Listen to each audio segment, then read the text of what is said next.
During the rape of Nanjing, 300,000 people were humiliated, raped, and murdered. Our message of the new building is the role of dehumanization in the massacres all around the globe, including the Nanjing massacre.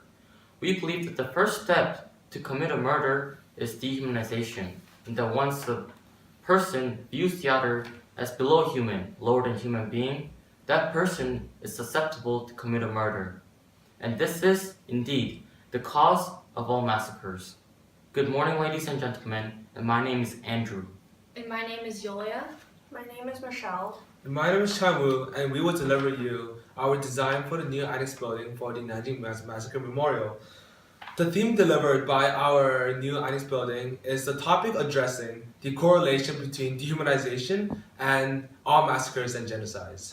This is our response to the current memorial in the sense that this is a perspective not delivered by the current Nanjing Massacre Memorial. Our new building delivers this perspective of the Japanese soldiers, along with educating the visitors of the memorial that the real enemy was not the Japanese soldiers, but dehumanization. Dehumanization is the act of viewing certain people or group of people as below human, the act of degrading people. The Japanese public during Imperial Japan period were brainwashed to view the Chinese as lower people than them and call them the chinks. Since the Japanese soldiers during the rape of Nanjing viewed the Chinese as mere animals, they treated them as animals too. They committed unthinkable crimes, and we believe that this is a crucial part of rape of Nanjing. This situation applies to the Germans during the Holocaust, Rwanda genocide, religious conflicts in Middle East, and Boko Haram terrorists. To prevent future genocides and massacres, the dehumanization has to stop. Therefore, our new building is communicating to visitors the problem dehumanization is causing, and how to stop it from happening again. Our annex building is built to educate the public about the hidden forces of human degradation in mass killings. Our annex building will replace the last room of the memorial, which consisted of candles and mirrors, as we feel that it was redundant. We also want to present our idea as the last thing they see because it gives them more to think about and another view towards the event. Instead of further enriching the hatred to the Japanese, this room can provide the visitors new perspectives. As seen in the SketchUp file, when coming out of our annex, the peace statue is presented as the end of the museum. In the brainstorming process of the design, I came up with the design of having chains surrounding the building. That design motif came from the thought that dehumanization is a pattern, nearly a chain that all humans are locked into that leads to murder and genocides. No genocides or massacres that have occurred throughout history do not have dehumanization facilitate the process. It is a pattern that all people are susceptible to, and that was the inspiration in developing the general design motif. However, we thought that having literal chains around our building was too direct, so instead we chose to have design elements that represent chains surround our building. So as you can see, the building looks like it is wrapped by these stripes of windows. This design element is also integrated in the interior, which will be shown later, by having the stripes appear on the walls, the floors, and the ceiling in the interior. Recently, COP21 released an agreement to set out a global action plan to put the world on track to avoid dangerous climate change by limiting global warming to well below 2 degrees Celsius. The EU and other developed countries will continue to support climate change to reduce emissions. We have chosen materials for our building based on being energy efficient, as in using less energy to keep a constant temperature in the building. Spray foam insulation is implemented to keep constant temperature inside the building. It creates less air leakage, and this is important because it reduces the energy used from air conditioners to keep a constant temperature. Convection makes it so that air leakage affects the general room temperature. It can account for most of the building's energy lost, and an airtight seal is very important to an energy-efficient building. Furthermore, spray foam insulation decreases conduction. Conduction is the method of heat transfer that occurs in a solid medium. R value measures the resistance to heat flow through a material. Metal and concrete transfer heat easily, hence their R value is very low. Foam's insulation materials create dead air pockets and thus produce a barrier of heat to transfer and thus have higher R value. One of our major design elements of our building was the windows. The windows surround the building, and it was crucial to not have energy loss through the windows.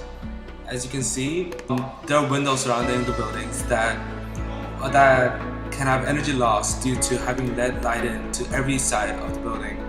So it was crucial to have it energy efficient. So the windows we chose for the building are low E windows. The E in the low E represents emissivity. Being emissive means to have the power to radiate something, especially light, heat, or radiation. The purpose of this glass is to reduce radiation from entering the building. On low E window glasses, there is a clear coat of metallic oxide on these windows, which keeps the heat inside the building during winter and during summer. The coating is able to let the light in, but block the heat that contacts it. You can reduce the heat flowing through the glass by half. This, as a result, also helps to keep the building in a constant temperature, which lets the building be energy efficient. Our interior is divided into 2 rooms. Room number 1 contains an interactive activity that demonstrates to the visitors the act of dehumanization. Room number 2 is a hallway that contains documents, photos, and videos delivering the visitors information on our theme, that dehumanization leads to murder and massacres. Around the interior, there are visible shapes of stripes on each side of the wall and the floor below. This is put to create a seamless flow between the interior and exterior. Moreover, it creates more of the effect to the visitor that we are wrapped in the pattern of dehumanization, having all sides having elements resembling chains. The visitors inside the building will feel as if they're wrapped by chains, like we actually are, by the never-ending cycle of dehumanization. In room 1, there are circular booths with a monitor and a button. It is an interactive device of how the practice of dehumanization occurs. Inside the machine, there is going to be a depiction of an animal such as ants, mosquitoes, dogs, and many other animals. Then, the instruction will say, push the red button to terminate the animal. After the visitor pushes the button, there will be an informational page of how easy that act was, how easy it was to terminate an animal compared to terminating a human being. And that will represent how dehumanization facilitates killing. In room 2, the hallway, visitors are put in a narrow hallway that has words bulging out all over the walls. The words include words that are synonymous or suggestive of dehumanization. This additionally creates the effect where the visitors feel uncomfortably wrapped around the concept. Along the hallway, people are given documents, photos, and videos talking about our idea, how dehumanization plays a role in each and every massacre. We chose to make it a hallway because a common theme among the critiques of the Nanjing Memorial was that people were presented with an overwhelming amount of information at once. We wanted to make our informational room a hallway because it can present information one by one, as it has a linear direction.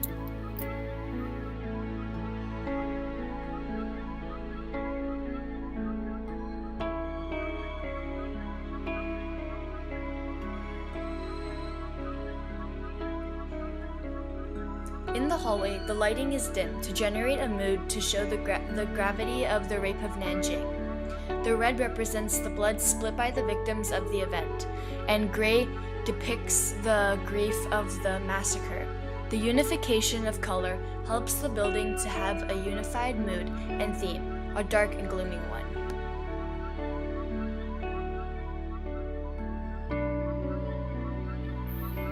The practice of dehumanization causes men's lives to be simple statistics, and it takes away the human essence, the human nature from them.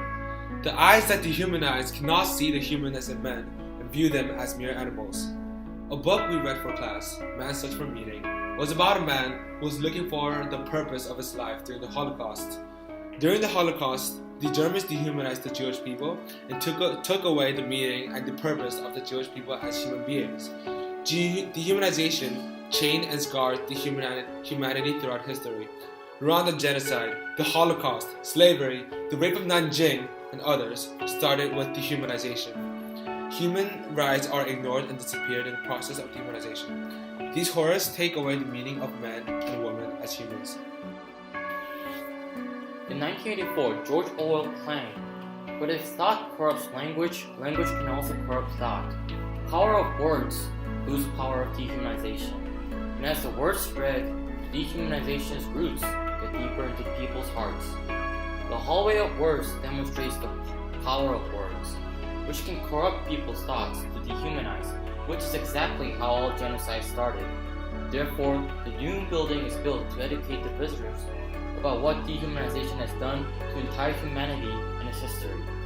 However, there is a hope to stop the global dehumanization by fighting for justice, like Oskar Schindler during the Holocaust, John Ray during the rape of Nanjing.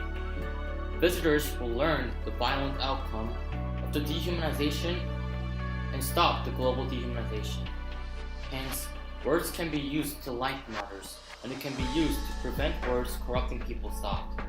Throughout the memorial, the visitors will also learn the necessity of using language to benefit humanity and break the chain of dehumanization.